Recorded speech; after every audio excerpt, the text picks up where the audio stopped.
7 rifles once sat at the top of the gun world. Rich hunters paid thousands. Collectors bragged about owning them. Then something broke. A factory shut down. A brand collapsed in court. A newer model stole the spotlight. Today, these same rifles sit in gun shops for pennies on the dollar, and almost nobody knows why.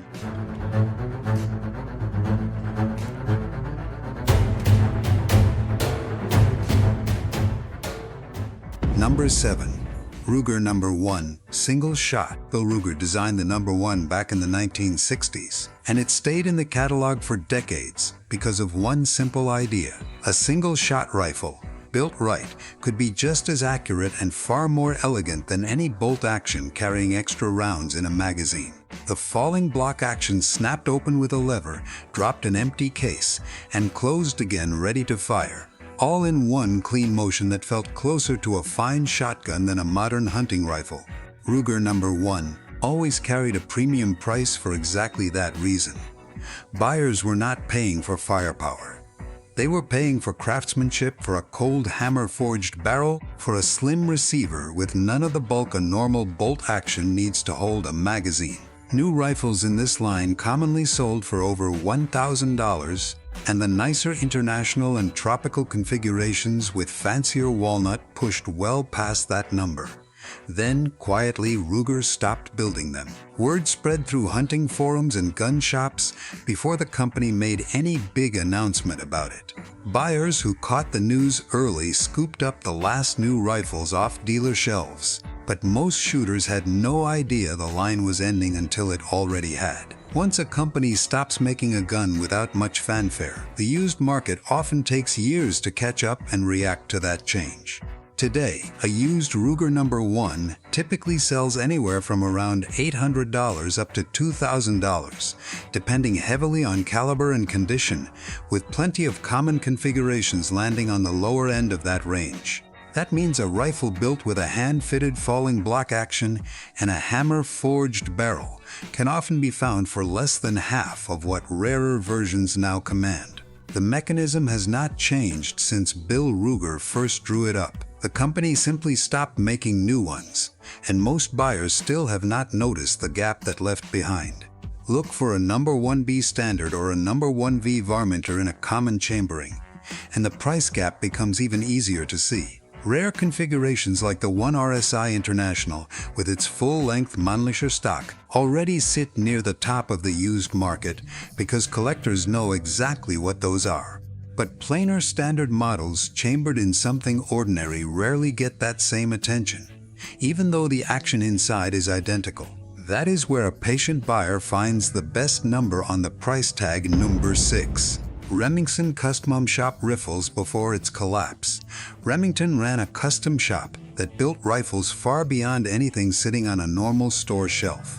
These were hand-fitted, hand-finished rifles based on the famous Model 700 action, often priced anywhere from $3,000 up to $10,000 or more depending on wood grade, metalwork, and engraving. They were built for hunters and collectors who wanted the absolute best version of an American classic that money could buy. For decades, that price made complete sense to the people paying it.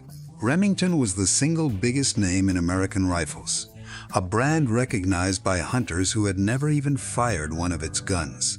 Custom shop rifles represented the top of that entire pyramid. Owning one meant owning a hand-built piece of the most recognized rifle brand in the country, backed by more than 100 years of history behind the name. Then Remington's business fell apart, piece by piece, in full public view. A lawsuit tied to the Sandy Hook school shooting put the company under intense pressure for years, dragging its name through courtrooms and headlines. Sales slid steadily as retailers grew nervous about carrying the brand. The company filed for bankruptcy in 2018, tried to climb back out, and then filed again in 2020.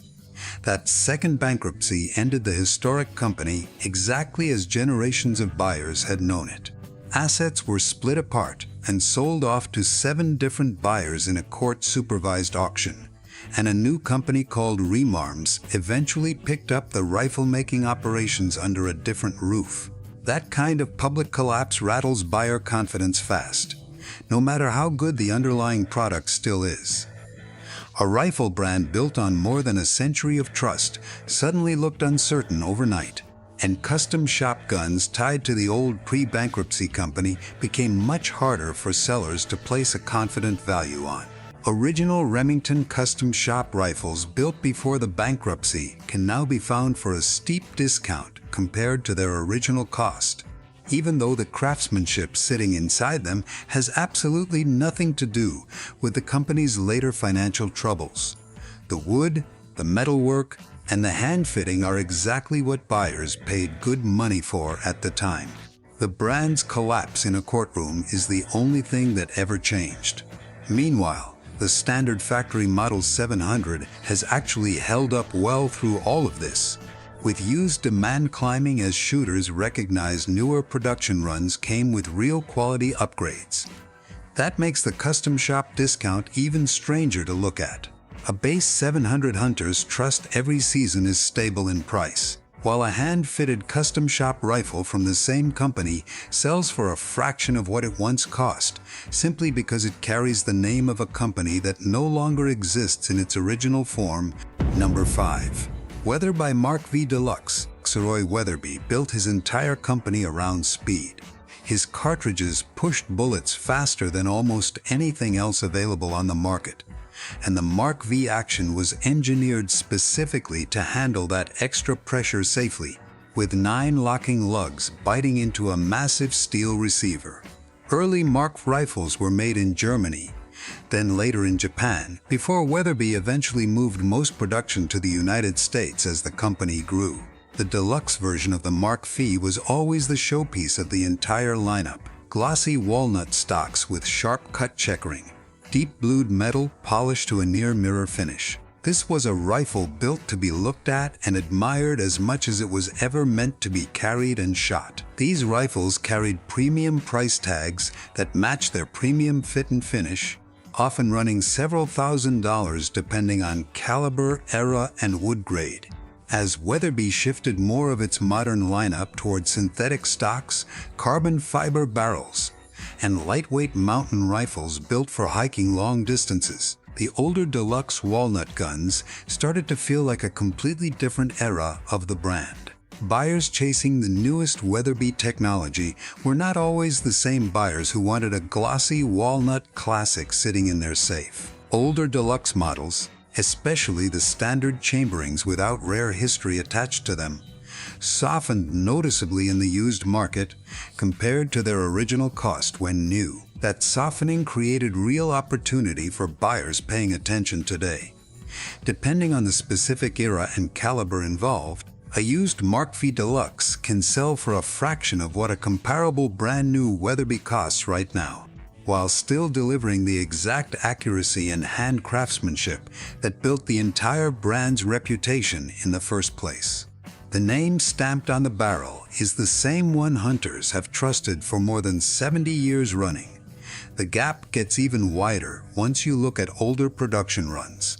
Mark V rifles built in Germany in the 1960s and 1970s, and the later Japanese-made guns used tighter tolerances and denser wood than some of the later American production. Shooters chasing the newest Weatherby often overlook these older builds entirely, which keeps prices soft on rifles that many gunsmiths consider some of the best-made Mark V actions ever assembled. Number 4. Sako Model 75. Sako built its name in Finland, making some of the most accurate hunting rifles anywhere in the world. The Model 75, produced from the late 1990s through 2007, became a favorite among serious hunters who wanted match-grade accuracy packed into a rifle they could still carry up a mountain all day. New rifles in this line often sold well above $500, with the nicer deluxe versions pushing past $2,000 depending on wood grade and caliber. The Model 75 earned its reputation the hard way, one satisfied hunter at a time. Reviewers praised how smooth the action cycled compared to almost anything else in its price range. Hunters trusted the trigger enough to bet a once-in-a-lifetime shot on it. The barrels were known for tight groups straight out of the box, without the need for expensive aftermarket work. For a stretch of years, owning a Sako 75 was shorthand in hunting camps for being serious about your equipment. Then Sako replaced it. In 2007, the company introduced the Model 85, a newer action with modern features that pulled buyer attention forward and pushed the Model 75 into the background almost overnight. Once a company stops building a model and starts pointing new buyers towards something newer, resale demand for the older gun almost always slows down, even when the older gun is every bit as good. That is exactly the pattern that played out here. Used Sako 75 rifles now sell for close to $1,000 on average, well below what buyers originally paid new for the nicer configurations in this lineup. The action, the barrel, and the trigger are completely unchanged from the day they left the finished factory floor. The only real thing that changed is which model number Sako wants new buyers looking at today. Demand for the Model 75 has actually bounced around over the past year, rising in some stretches and falling in others.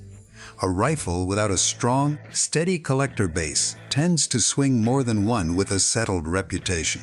For a buyer not trying to time the market perfectly, that instability is not a warning sign. It is a chance to buy a genuinely well-built finished rifle during one of the softer stretches, long before demand catches up to what the gun actually deserves. Number 3. Browning White, Gold, and Medallion Series Browning has always sold two different kinds of hunting rifles. There are the plain working guns built for the field, and there are the dressed-up versions built to look as good as they shoot. The White Gold Medallion and Standard Medallion lines fall firmly into that second group. These rifles came with high-grade walnut, gold accented trigger guards, and detailed engraving that made them look more like family heirlooms than everyday hunting tools. New, a white gold medallion could easily cost close to $2,000, and that price made sense to the buyers chasing it. They were not just paying for accuracy, because plenty of cheaper rifles could shoot just as straight. They were paying for the look, the feel, and the pride of owning something that stood out in a gun safe. A rifle like this sat there as much for status as it did for hunting season. But dressed-up rifles are usually the first ones to lose value when tastes in the market change. Hunters started favoring lighter, more tactical-looking rifles built with composite stocks, threaded barrels, and matte finishes meant to disappear in the field rather than shine in a display case. The engraved walnut look that once signaled status to other hunters started to feel old-fashioned to a younger generation of buyers. Demand softened across the board, and used prices followed that demand straight down over several years. Right now, a used Browning medallion in good condition averages close to $1,000. That is a real documented cut from the original price tag, on a rifle that still carries the same smooth Browning action, the same field accuracy, and stock work that would cost a fortune to replicate by hand today. The rifle looks exactly the same as it did the day it left the factory. Only the price attached to it has changed. The maple stocked versions tell an even sharper story. Browning offered some medallion rifles with tiger-striped maple instead of walnut, a wood pattern that used to command a real premium among buyers who wanted something different. Today, those maple-stocked guns sell close to the same price as the plainer walnut versions, which means buyers are effectively getting a rare wood option for free, simply because fashion moved on before the market caught up. Number 2. Kimber Model 8400 and 84M Classic Kimber built its reputation on precision, and it built that reputation fast. The company's Model 84M and Model 8400 rifles used a controlled round feed action, a design close to the old pre-war Mauser rifles that dangerous game hunters have trusted for generations. The stocks were select-grade walnut, hand-checkered, and fitted with a level of care most factory rifles never receive. The fit and finish rivaled rifles costing twice as much money. When these rifles were new, buyers paid close to $2 for a classic model dressed in select walnut. That was serious money for a hunting rifle, even a well-built one. Kimber marketed the line as a clear step above the mass-produced bolt guns coming out of the bigger factories, and for years that pitch worked exactly as planned. Hunters who wanted something nicer than a plain synthetic stock paid the premium without much hesitation, because nothing else on the shelf looked or felt quite like it. Then the market shifted underneath the whole category. Companies like Bergara and other newer manufacturers started building rifles for well under $1,000 with accuracy that matched, and sometimes beat, the far more expensive competition. Suddenly paying $2,000 for a hunting rifle felt much harder to justify, even one built as well as the Kimber. Demand for used Kimber 8400 and 84M rifles cooled off, and used prices followed that demand straight down. Today, a used Kimber 84M Classic in good condition typically sells for around $1,300.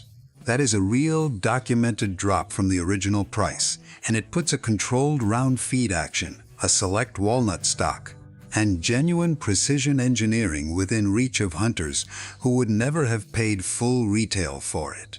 The rifle did not get worse over time.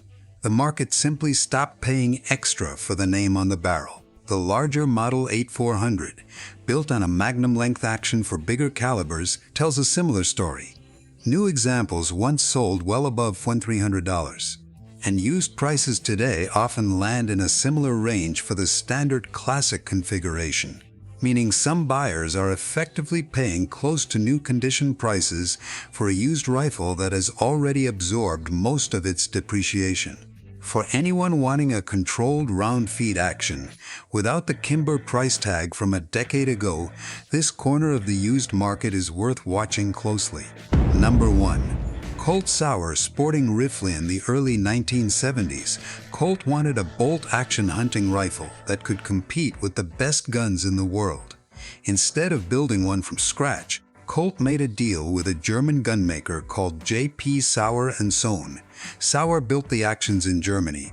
Colt stamped its own name on the receiver and sold the finished rifles across America starting in 1973. The result was unlike anything else on the market at the time.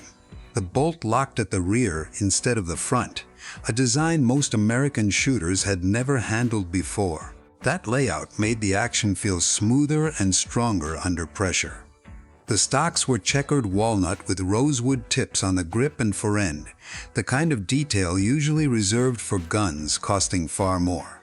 Buyers paid a serious premium for a rifle that felt like it belonged in a European hunting lodge rather than an American gun shop. Colt stopped selling the rifle in 1985, and once production ended, buyers were not sure what to make of it.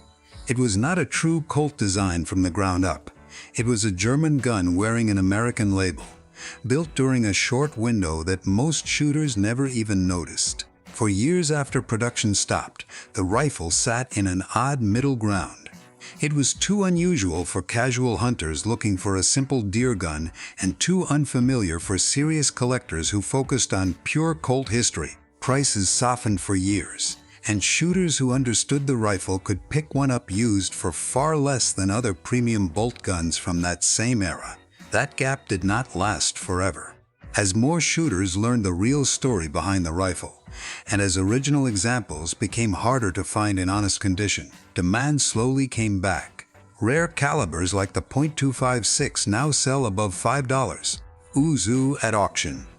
But the standard calibers, the .3006 and the .270 Winchester, can still be found for a smaller price than you would expect from a rifle with this kind of engineering and this kind of story behind it.